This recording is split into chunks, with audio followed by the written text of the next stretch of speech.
Šis ir Vitings Skanvač Nova. Parādīšu, kas tur iekšā, kā izstās pulkstenis un kā to lietot. Laižam. Taisam kasti vaļā, skatāmies, kas mūs šeit sagaida. Jā, tātad, protams, pats pulkstenis, un izskatās, ka vēl diezgan kas daudz. Papīri, šito pagaidām noliksim maliņā. Ātri uzmetīsim aci, kas ir šeit. Siksniņa, silikona siksniņa, kas domāta sportam. Siksniņu var viegli nomainīt. Šāds te lādētājs un vadiņš, ko iespraust vienā galā USB-C, otrā USB.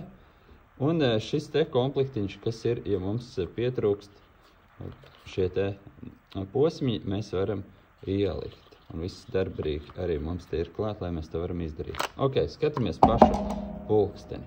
Tātad pulkstenis mums nāk ar tādu nerosējušā tērauda siksniņu un izskatās tiešām smalki. Sver diezgan daudz, ir tāda ļoti laba premium sajūta. Un goda vārds jānāk ciemos apskatīt, jo video un bildēs viņš tik labi neizskatās kā dzīvē. Jo, ka paņem arī rokās un jūtos svaru, tad jūt, ka tas tiešām ir tāds premium pasākums. Bet parādīšu ātri, kā to lietot. Tātad mums ir viena poga, kas grozās un spiežās, un palielam viss. Mums ir mehānisks pulkstenis, mums ir apakšā mazais rādītājs, kas mums parāda, cik procentu no dienas aktivitātēm mēs esam izpildījuši. Tagad man ir tur kaut kādi 10%. Ir vēl rīts.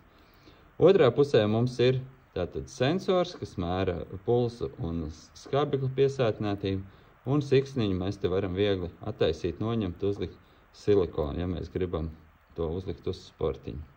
Ja es paturu pogu, tad es dodos uz izceļu, ko es varu iestatīt aplikācijā. Tagad man ir iestatīts, kā mēs dodamies uz sportiņu.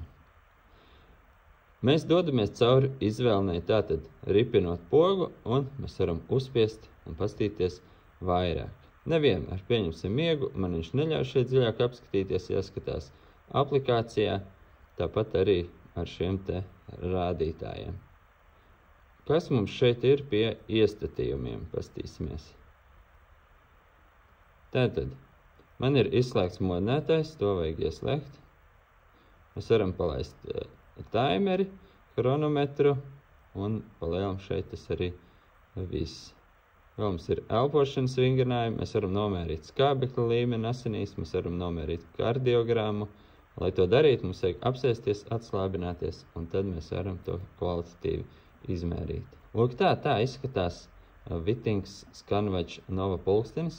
Goda vārds dzīvē izskatās labāk nekā bildēs un video. Ja tev kas tāds interesē, noteikti nāc ciemos Pulsmetrs LV un apskatīsim to dzīvē.